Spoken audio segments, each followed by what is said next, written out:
guys, I wanted to follow up on my last video about the inside over-the-top golf swing because I realized my coach Jon was trying to get me to swing left and open my shoulders more, etc. It turns out he's an over-the-top flusher. Oh my gosh, I've got to show you his golf swing. And then I thought of Craig Stadler. Craig Stadler's the same thing. So Craig Stadler was a very long hitter. You know, this is something I think is really important. One of the subjects that came up with one of my students was consistency.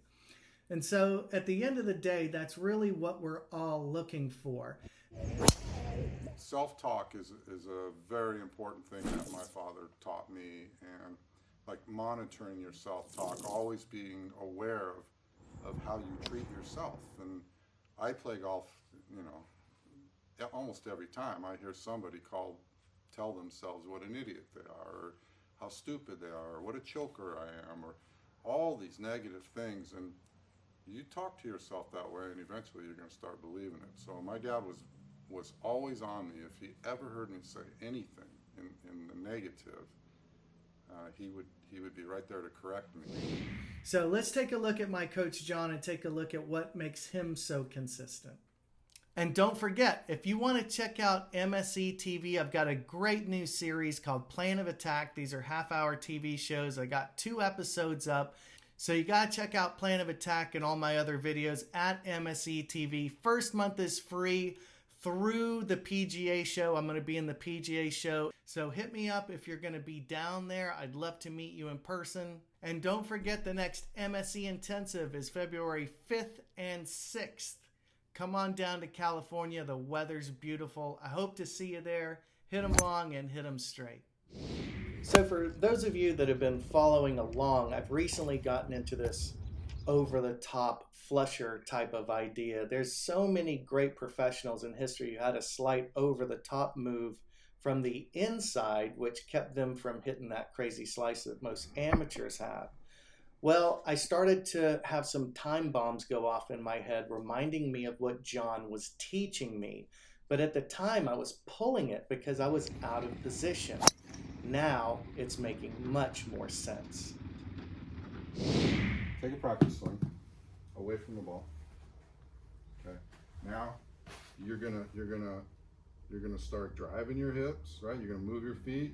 Your shoulders are gonna go this way. That club is gonna stay back here. Mm-hmm. And now you're just gonna go all the way through. And now you've hit your slingshot point, and that club is just gonna go all the way around. Now, this has to be well off the ground. Yeah, there you go.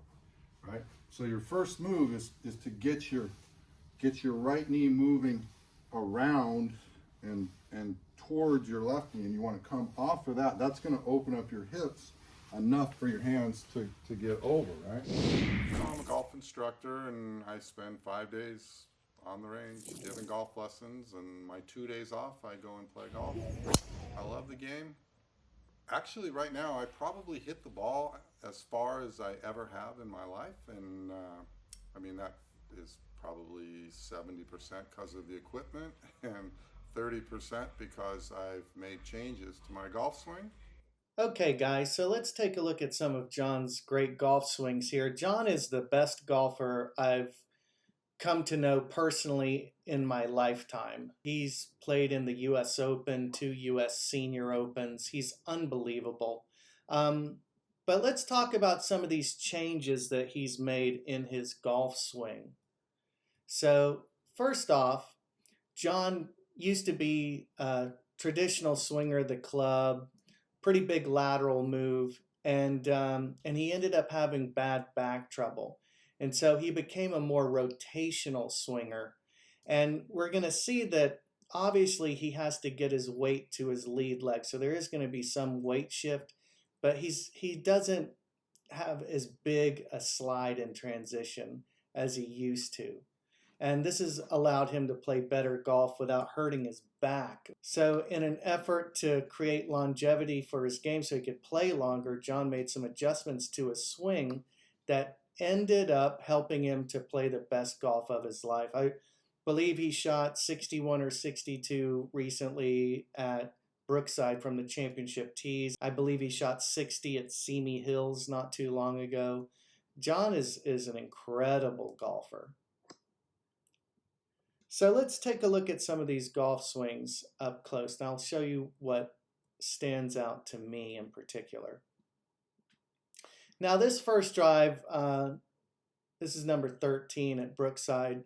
Now it's funny because Jon will tell you he didn't particularly hit this ball 100%, but he still smoked it. It was a beautiful swing. But the thing that I love is about how Jon is just, look how steady his head is, and the club is just square all day long. And he's the straightest ball hitter I know as well. Now let's take a look at this swing from the front. As I've mentioned, there's a slight inside over the top move. You'll see that he takes it up pretty inside and then he gets set. This reminds me very much of Sam Snead. Now he's not holding a ton of lag, but look how square this club is, just screaming into impact and post impact. That's what I'm looking for in my swing, okay? I've gotten much better through the years, but as Jon says, you know, if we're going to do something, let's try and be as great as we can be. And so I want to be better at the game. So that's what I'm always working on. Now this swing is just a great swing from the rear. And what we're going to see is Jon's head is crazy steady down and through the hit. And that's one of the things I really admire. So I'm going to throw a box up on here. Let's take a look at this on the downswing. So here he is down and through. He's like Iron Byron. This is fantastic. We're talking about a gentleman who's played in 3 US Opens. Okay, this is elite level golf right here. Really, really spectacular. Now this is a great swing. I put the arrow there because that's the fountain.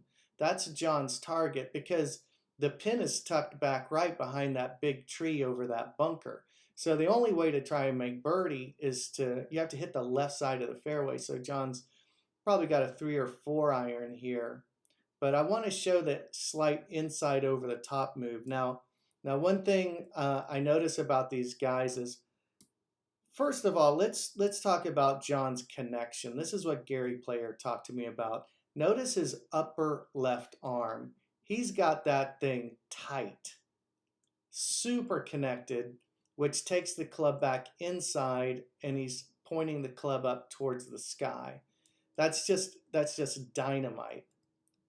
And then in this transition, we're going to see the club lay off. This is what Ben Hogan did. This is what Sam Snead does. This is what all these golfers like Hale Irwin, they all have this little move. All of these golfers tend to point the club up at the sky. They don't leave it hanging behind them. That's what I have a tendency to do. And you'll even see that they have a tendency to cross the line at the top because they're quite inside. When you see the hands and shoulders start to make the throw over the top, that club naturally lays off. So I'm going to make the comment here that I've been hitting the golf ball for the last 10 years with what feels like a topspin forehand in tennis. This swing feels more to me like an overhand serve in tennis.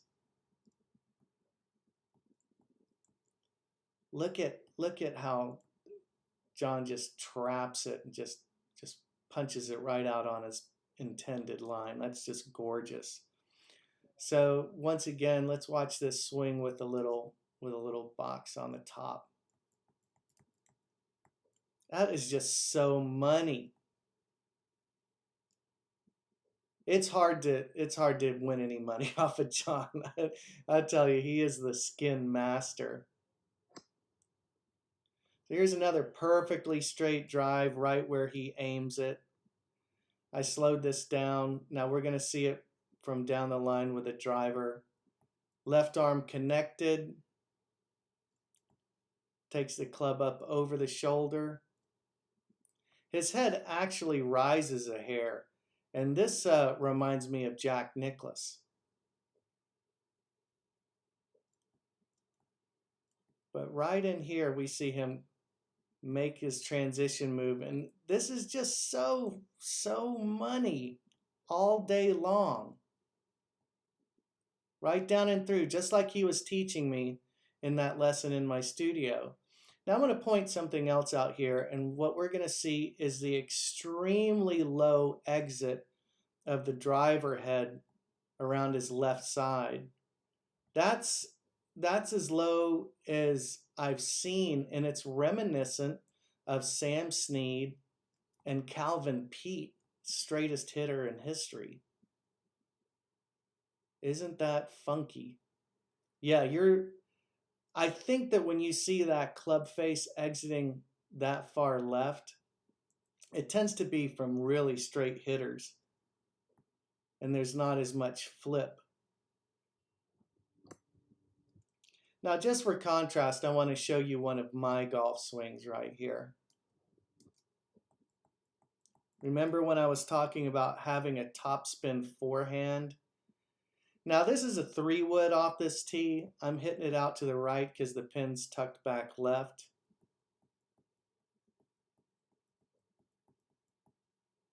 Now that's not a bad looking golf swing.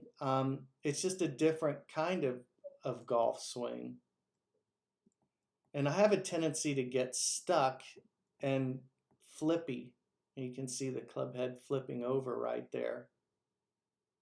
You know, this is an easy shot for me to hit this draw 3-wood. But it's a very different type of swing, so that's why I'm enjoying, playing a lot with Jon. He's just an amazing golfer. Every single facet of the game, he has a mastery over it. It's just so impressive. I'm honored to know him. And who knows, maybe I can even convince Jon to come out for the next MSE Intensive. Okay, guys, hit him long and hit him straight.